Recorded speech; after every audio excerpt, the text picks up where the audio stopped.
as we go further and further into Chapter 7, one of the things you might notice is going to start happening is our shapes are going to start looking a little bit similar to one another.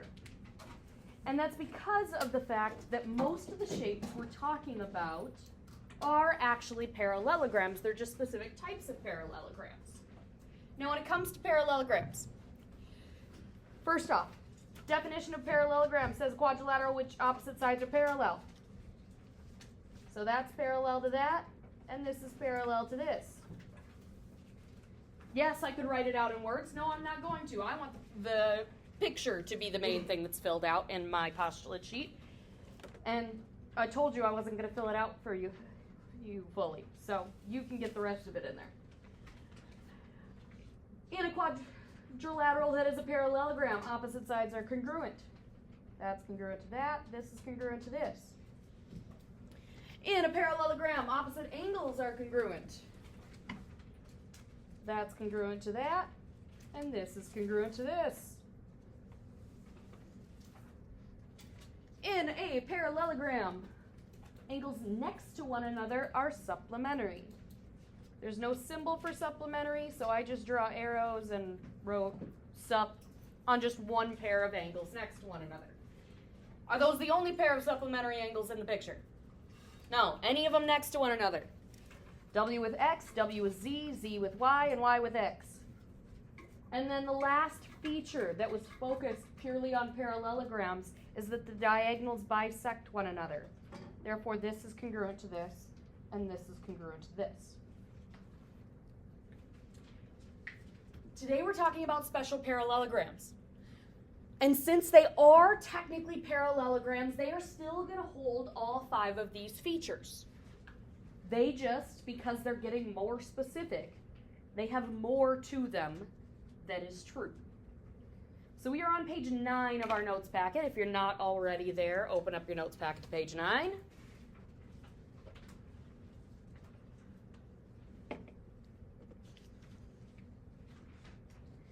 And today we're talking about the special parallelograms that are these 3. A rhombus, a rectangle, and a square. These are all special types of parallelograms.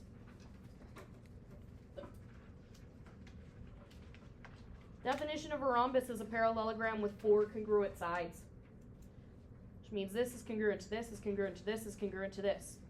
Whoa, why did I write 2 markings there? Don't do 2 markings on that one. I just got ahead of myself. Don't mind me. Supposed to be just a single marking on that one.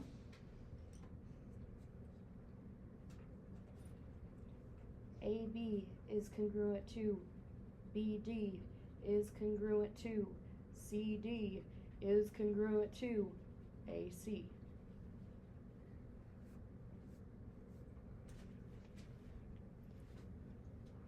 That's what makes a shape a rhombus. And on your second page of your blue, that's where our special parallelograms are going to be, the rhombus, the rectangle, and the square. They're not in that same order, so make sure you're getting the definitions marked in the right spot. First one we defined was a rhombus, which is the section in the middle.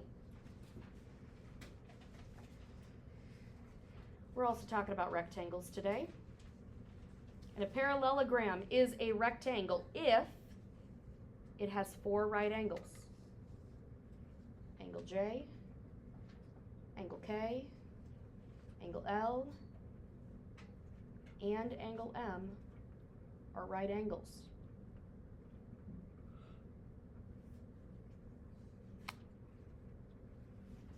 And I can mark them as right angles in my picture.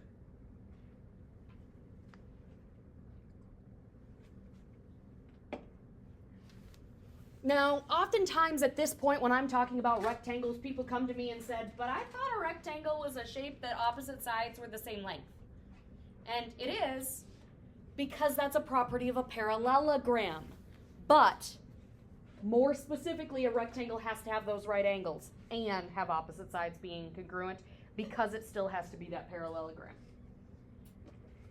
Last one we're talking about is a square. What makes something a square is technically that it holds the features of both a rhombus and a rectangle. WXYZ is a square if and only if WXYZ is a rhombus and a rectangle.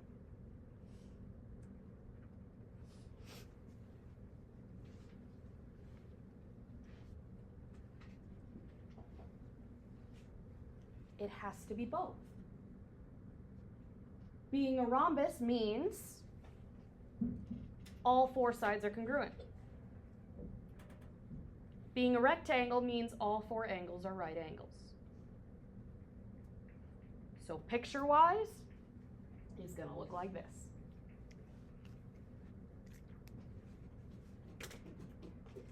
Now, in order to make sure that you are doing things right in this chapter, one of the things you have to be able to do is you have to be able to recognize what shape you're looking at.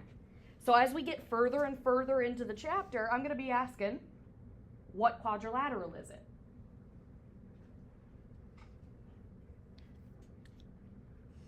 What quadrilateral is this one? So far we have parallelogram, rectangle, square, rhombus, or it's just a general quadrilateral. It's not a square. Square requires four congruent sides. Are all four of these the same length? No. Those two are the same and those two are the same. It's a rectangle. It has four right angles. Which shape is defined to have four right angles? Rectangles. Okay, question 2. Is a rhombus. It's got four congruent sides. The one that has a definition of four congruent sides is rhombus. Question 3.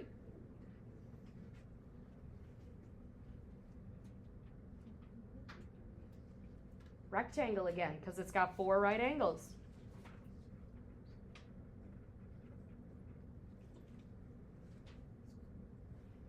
Question 4. Opposite sides are parallel. That's the only thing we know, so that's parallelogram.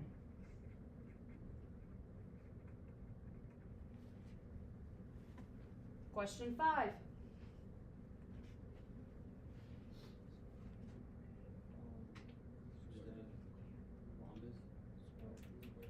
Okay, I'm hearing 3 different things. I'm hearing rectangle, rhombus, and square.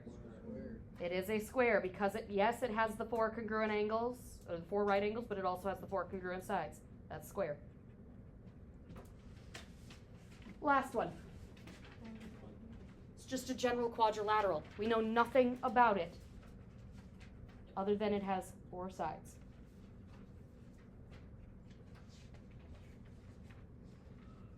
Now, today we're going to focus in a little bit closer on the rectangle piece. We'll talk more about rhombi and about squares tomorrow, because those go hand in hand with one another. But today, we're talking about rectangles.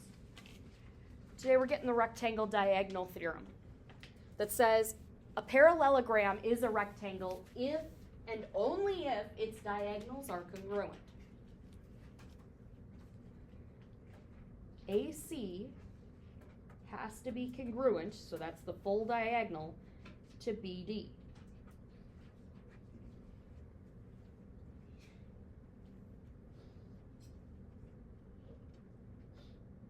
I can't really mark in my picture that AC is congruent to BD, except I have something else that I can use. A rectangle is a parallelogram.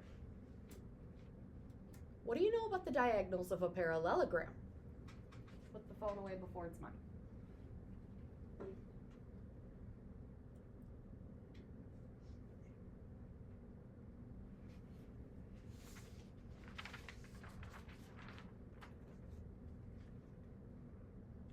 Which of my theorems talks about diagonals of a parallelogram?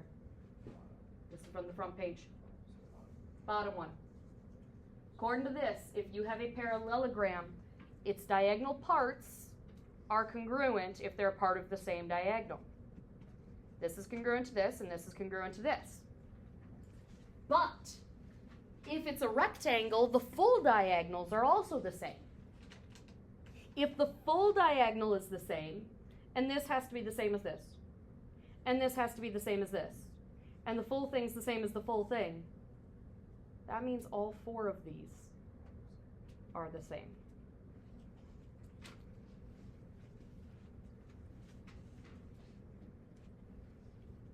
It's not what we wrote here, because that's not technically what the theorem tells us, but it is something that mixing this theorem and this theorem together gives us this. Okay. Given a rectangle QRST. Do you notice that QRST does not have QRS and T on it? Because you got to be able to draw your shapes. I gave you kind of an outline of the rectangle. Now, remember, when you are naming larger shapes, these are the names of the vertices. More specifically, they go in order around the shape. Doesn't matter which direction you go. But if I call this Q, then R better be either here or here. Do you want R to be the right one or the bottom one? Okay. Which means what's this one got to be? Yep. And T. Given rectangle QRST such that QS. Given rectangle QRST such that QS, and that's where I stopped. Where's QS on this picture? It's not even drawn in, is it? Q's here, S is here. Okay, I'm going to draw in QS.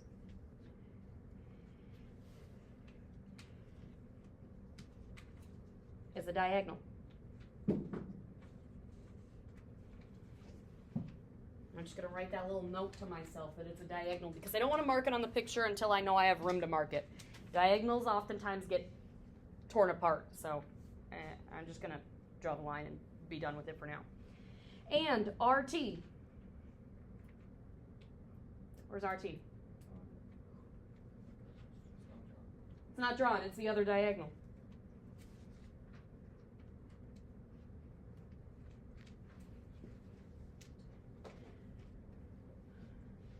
So QS is 5x minus 31. RT is 2x plus 11. Find the diagonals of the rectangle. In other words, find their lengths. What do you know about the diagonals of a rectangle?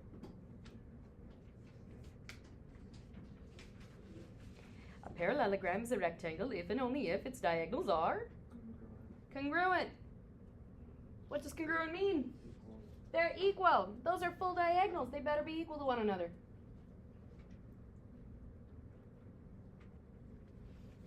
Five x minus 31 equals 2x plus 11. I want to solve. Where should I start? I would move the 2x first, but you can move the 31. 3x minus 31 equals 11. Now I'm going to move the 31. 3x equals 42. Divide by 3. X is 14.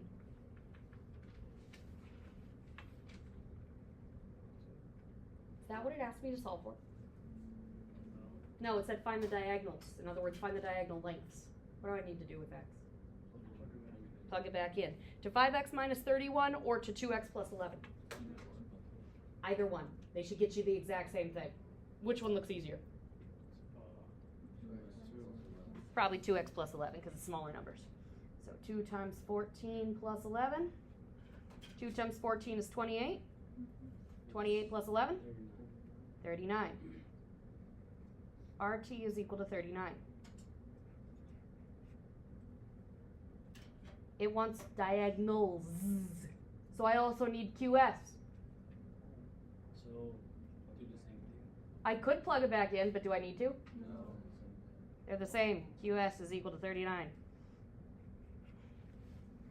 If I plugged it in and got something different, something's wrong.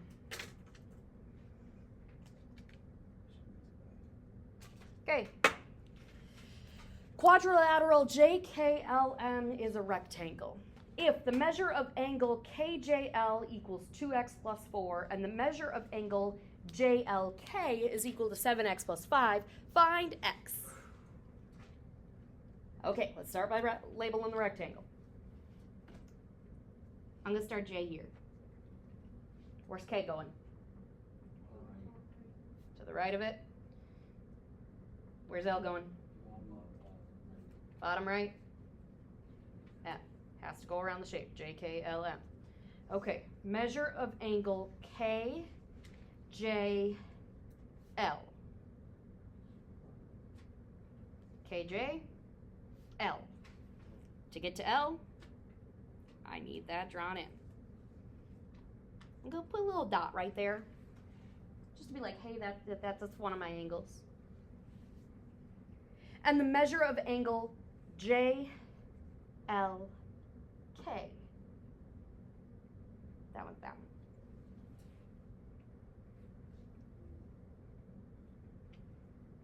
I'm going to put 2 dots in that one just to indicate it's different. Those are the 2 angles I'm giving them. That one and that one.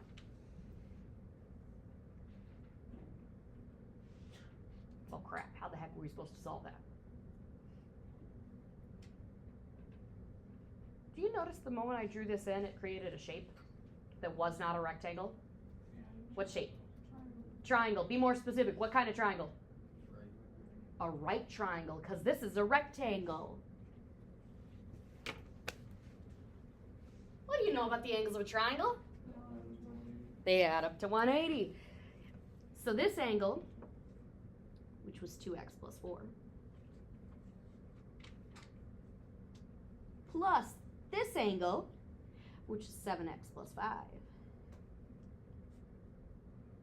equals 180? No. Don't forget the 90. Equals 180. Don't forget to add the 90. Combine your like terms. 2x and 7x? 9x. Plus 99 equals 180. Subtract the 99 and I get 9x is equal to 81. Divide and x is equal to 9. Is that what we were looking for? Yes, it said find x at the bottom, or at the end.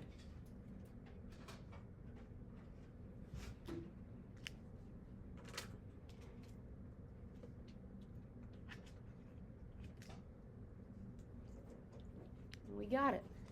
It's all about figuring out what you can do to set up your equations. Second one, still under this first set of bolded instructions, which means the J, the K, and the L and the M are in the same spots.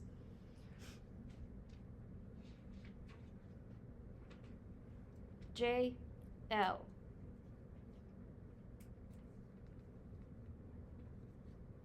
Is 3y minus 5. Is a diagonal. MK is 5y plus 1. It's also a diagonal. So it's like the first one. It's kind of like the first one. Diagonals of a rectangle are congruent and therefore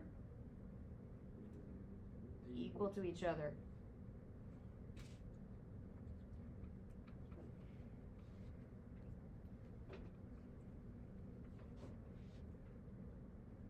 Subtract my 3y. Subtract the 1. Uh-oh. I need to fix this problem. Divide by 2. Y is equal to -3. Am I allowed to have negatives?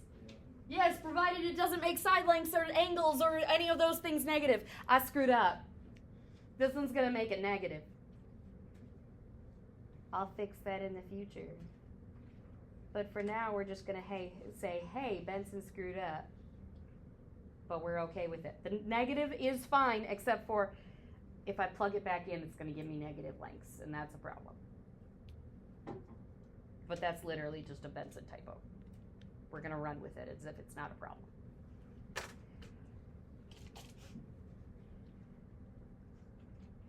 We got one more problem. HIJK is a rectangle whose diagonals intersect diagonal, diagonal, at point E.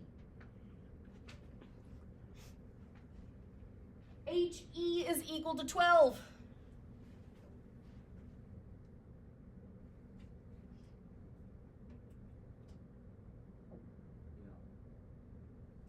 It's not a side. It's not an angle. It's a diagonal, but is it a full diagonal? Yeah. Full diagonal goes from corner to corner. This is a diagonal part.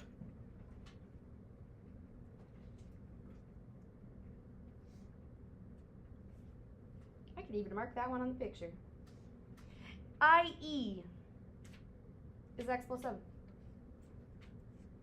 Also diagonal part.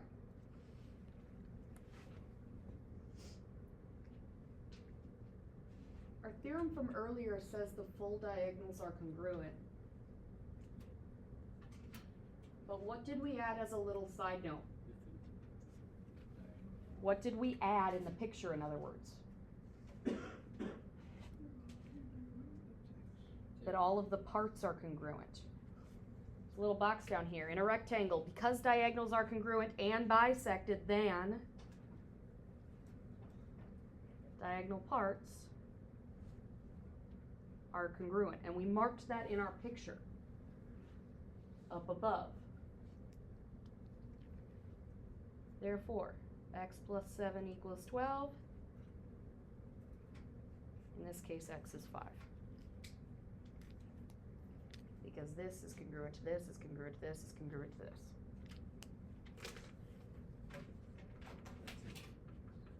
That's rectangles. Doable? Yeah.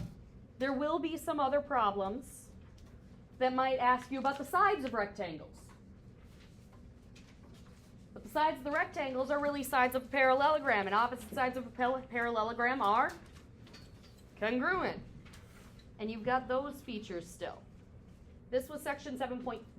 We skipped 7.3. Today's the 25th. Our homework's due on Thursday. And I got a worksheet for y'all. And I also have a blunt conversation for y'all.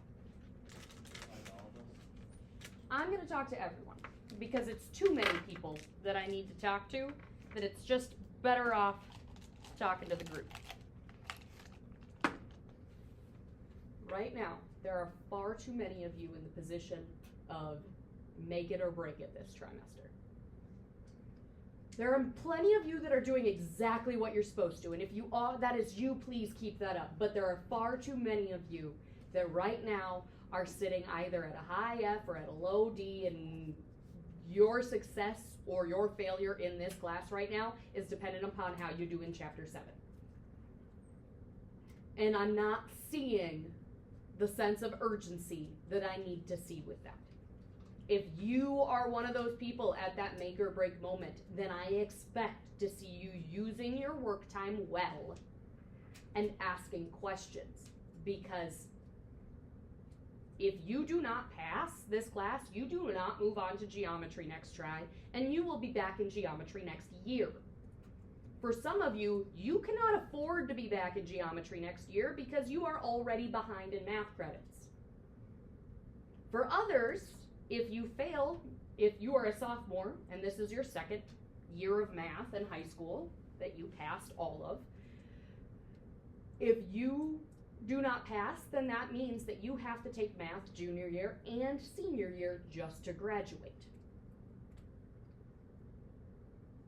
So, those of you who are doing what you're doing, keep it up. Those of you who are not, it's time to change your behavior.